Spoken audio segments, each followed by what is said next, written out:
All right. I've got a lot to say today, so let's get to it. I'm talking about the new Lynne Ramsay film, Die My Love, starring Jennifer Lawrence and Robert Pattinson. There has been a recent wave of films depicting the perils of early motherhood. I'm thinking in particular last year's Night Bitch with Amy Adams, and If I Had Legs, I'd Kick You, starring Rose Byrne. Even Paul Thomas Anderson's One Battle After Another touches on similar themes, a mother unable to accept her new role. It's a tale as old as time, but still one that feels a little bit under-discussed in our society. You throw a stone out your window, you'll probably hit a mother who's dealt with some form of postpartum depression. And that's exactly what we're looking at in Die My Love, though exactly might be misleading because there's a lot of room for interpretation here. This is a film full of surreal imagery and an unreliable narrator, or a sort of unreliable protagonist that we're following. We spend the film inside the point of view of Jennifer Lawrence's character, a young mother who's just moved in with her boyfriend, played by Robert Pattinson, to a remote home in Montana. They've moved there because Robert Pattinson's father's character is dying, and very quickly she becomes pregnant, they have a baby, and we start to see her psyche unravel. She begins acting out, behaving irrationally, emotionally, and as I'm watching this, I'm a 29-year-old man with no kids, if you don't count my 2 cats. I caught myself judging her, and then about halfway through, I had to stop and mentally slap myself in the face. How dare I cast judgment on something that is incredibly natural, something that millions of women go through every year, every day. And I'm going to get real with you guys for a second. There's been a real cultural shift over the last decade in how we talk about identity, exhaustion, and selfhood, particularly in relation to caregiving and womanhood and motherhood. That old myth of the quote unquote selfless mother, the idea that motherhood is this purely nurturing and fulfilling role, I am your mother! has kind of been crumbling in the face of a lot of modern pressures. Economic precarity, for one, climate anxiety, social media, and the slow erosion of communal support systems. What you're left with is a woman who's expected to be everything: a caregiver, a worker, a partner, a citizen, but who's doing it largely in isolation. The result is a kind of internal fracture, and filmmakers are starting to dramatize that fracture in brutally honest, even surreal ways. And I think also we are in an era of radical honesty, socially and artistically. The rise of discourse around burnout and postpartum depression and the invisible labor of care has made space for women to express rage, disillusionment, and ambivalence about motherhood without immediate moral judgment like you would have had 50 years ago. And filmmakers are just simply catching up to that, using cinema's language of the body and the surreal to express what words often can't. So in a way, Die My Love feels like a spiritual descendant of things like The Yellow Wallpaper and The Bell Jar. These are stories that take women's psychological suffering seriously and render it not as hysteria, but as a kind of consciousness that's too vast to be contained or understood. Like Charlotte Gilman and Sylvia Plath, Lynne Ramsay and Jennifer Lawrence are reaching towards something beyond diagnosis in this film. They're trying to articulate the unbearable claustrophobia of being trapped inside both a body and a set of expectations. What Lynne Ramsay captures here is something I don't think I've ever seen depicted this vividly on screen, and at the heart of it is Jennifer Lawrence's fearless, feral performance. It's easily one of the best performances of the year, and probably her best since Darren Aronofsky's Mother. I am your mother! I am your mother! I gave birth to you! Another film about motherhood, but in a very different key. We're going to talk a lot about J-Law in a bit. The film explores postpartum depression, yes, but also this broader female psychology in the first year after giving birth, a profound alienation from society. And that alienation isn't limited to motherhood. It's something that anyone can feel, though mothers, from my understanding, may experience it in a far more primal, animalistic way. That voice in the back of your head, the one that says, just quit it all, run into the woods and never look back. For some new mothers, that voice is louder than anything else, and Ramsay captures that feeling with overwhelming precision. But what's maybe even more unsettling is how well some people learn to silence it. Some people are brilliant at playing the game, at blending in, at performing stability. You all know the type. I'm certainly not the type, but they show up to a pool party, they sip something out of a plastic cup, they talk about the weather or their kids' soccer team or the NFL or some vague, uncontroversial bit of politics that keeps the conversation safe and shallow. They're perfectly assimilated, they're perfectly well adjusted. And Lynne Ramsay nails that contrast in one of the film's most uncomfortable scenes when Robert Pattinson and Jennifer Lawrence go to this small backyard birthday party for one of his coworkers' kids or something. It's sunny and there's kids splashing in a pool. It's the kind of afternoon that's supposed to scream suburban normal life. But Jennifer Lawrence's character looks completely adrift the whole time. She's trapped in this excruciatingly banal conversation with another mother who's reciting all the expected lines about parenting, the milestones, the funny little stories, the isn't it all worth it platitudes that are straight out of some handbook on how to be a model mother. And Jennifer Lawrence just can't do it. She can't even pretend to care. You can feel the disconnect radiating off of her. And there's a kind of tragic humor in that too, in how society rewards the mask. We celebrate the people who could small talk their way through existential collapse, the ones who can make madness look like composure. And what Ramsay and Jennifer Lawrence understand so well is that for some people, that mask never quite fits. And the attempt to wear it becomes its own kind of violence. And that leads me to talk about this constant sense of dread as Jennifer Lawrence's character acts out, endangering herself, her child, her relationship. She has these fantasy sequences where she imagines sexual encounters with a man in the neighborhood, played by Lakeith Stanfield. She suspects that Robert Pattinson is cheating, though there's no real evidence of it. The whole film feels like the unraveling of a mind, and we're never told definitively whether this is all happening after childbirth or if this instability was always there. One interpretation of this film I find fascinating is that maybe her behavior isn't new at all.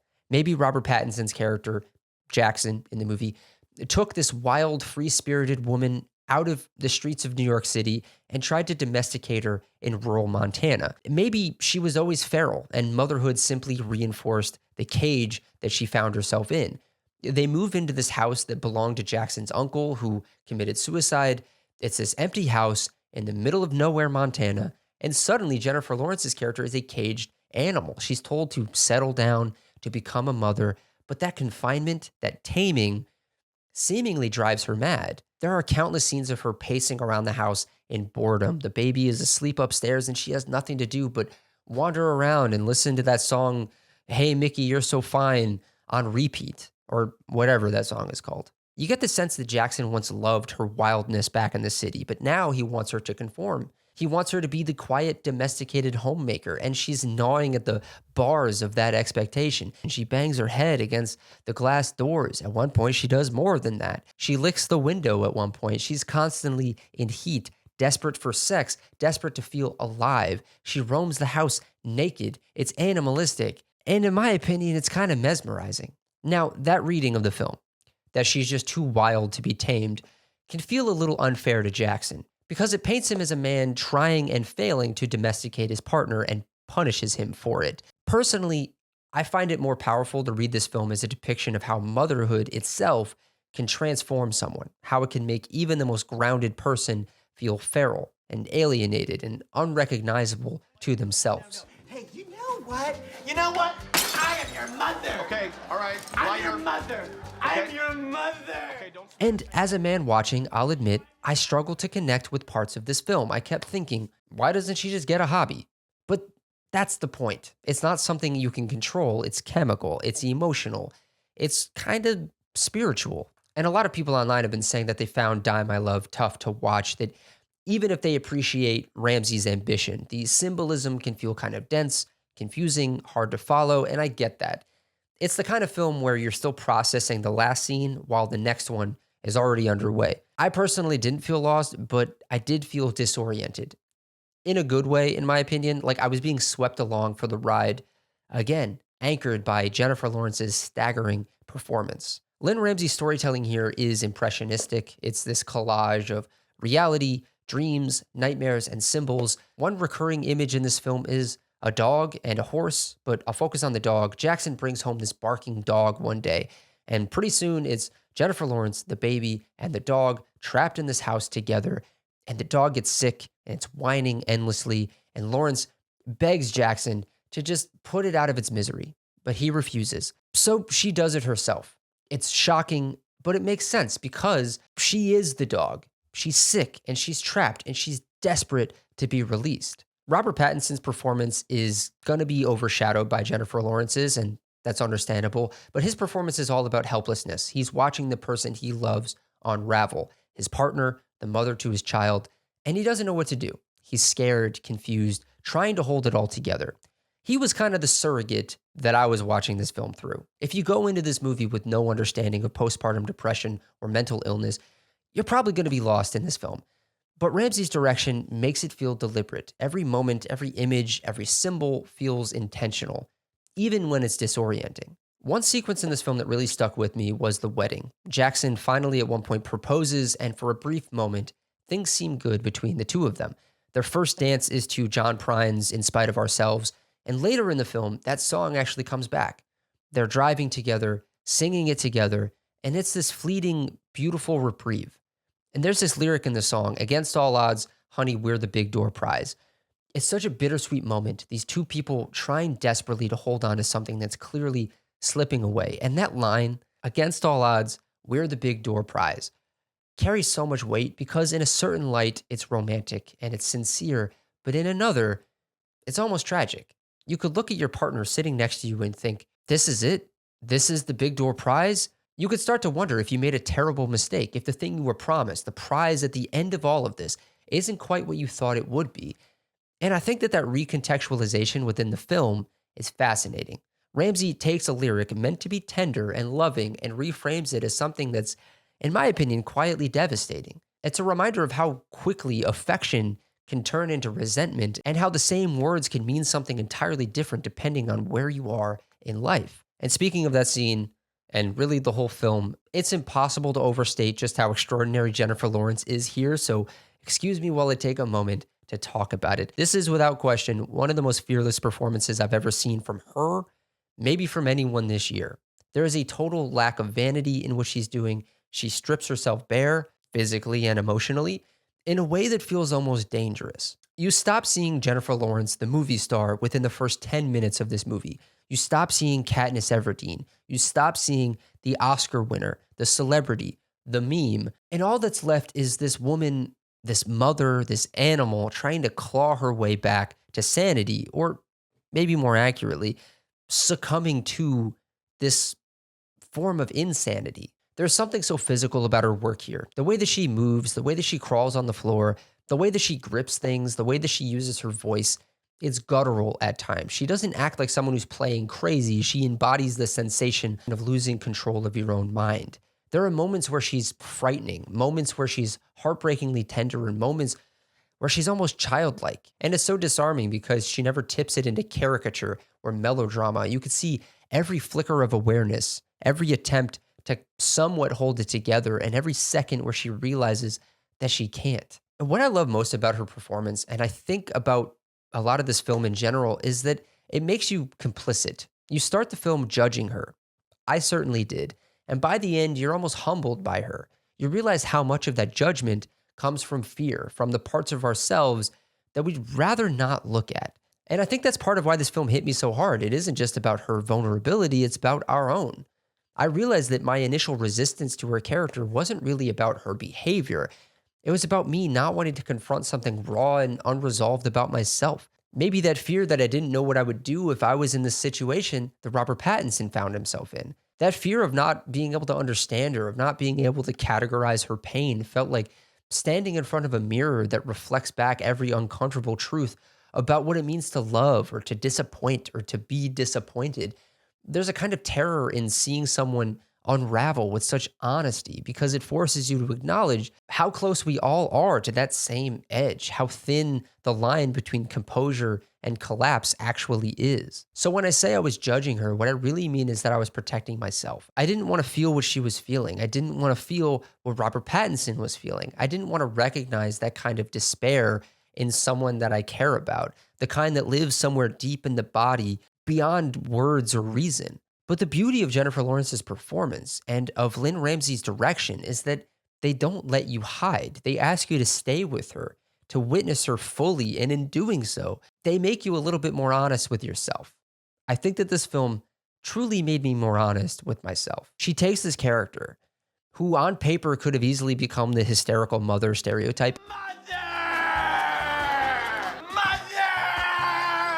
Mother! I'm your mother! Mother! Okay, don't smash anything. I gave birth to you! I'm your mother! There you go. I'm your Okay. mother! and turns her into something raw and spiritual. It really is kind of an incredible reminder of how good Jennifer Lawrence is when she's pushed to the edge by a filmmaker who actually challenges her. Again, I'm going to echo what I said before. I think it's her best work since Mother, Mother! and maybe even beyond that. Now comes the part where I need to talk about what didn't necessarily work for me. I do think this film can feel like it's spinning its wheels at times. It's a bit one note emotionally, though that one note doesn't mean dull. The stakes don't necessarily escalate in the same way a typical 3-act structure film would, but the intensity is so unrelenting that it still kind of works. That said, it does feel like it could have ended 3 or 4 times before it actually does. Every time you think that Lynne Ramsay is going to give you a bittersweet fade to black, she pulls the rug right out of you and pushes Jennifer Lawrence further into the fire, further into the chaos. And I don't know, I can't say that I love that choice. Maybe cutting 1 or 2 of those fake out endings would have made it a bit stronger, but it's a small complaint in a film that's this bold. Hardcore spoilers for the ending right here. I do want to talk about the very end of this film. In the final act, Jennifer Lawrence's character runs off into the woods. Jackson chases after her. She lights this notebook that she had from a time in a mental hospital on fire. She drops it. It sparks a massive forest fire. She runs into the burning woods as Jackson chases after her and then stops and watches, powerless. You could read that ending 2 ways. You could read it as a rebirth, a wild animal reclaiming her freedom, or as a complete psychological collapse. I'm not sure which I prefer, but I love that Lynne Ramsay refuses to tell us. Some people don't like shifting opacity in storytelling, but here it feels pretty earned. The criticism that this is too weird or too opaque feels misplaced, and frankly, a little misogynistic. I can't help but laugh at people who praise things like David Lynch's Blue Velvet, but call this film nonsense or hard to read.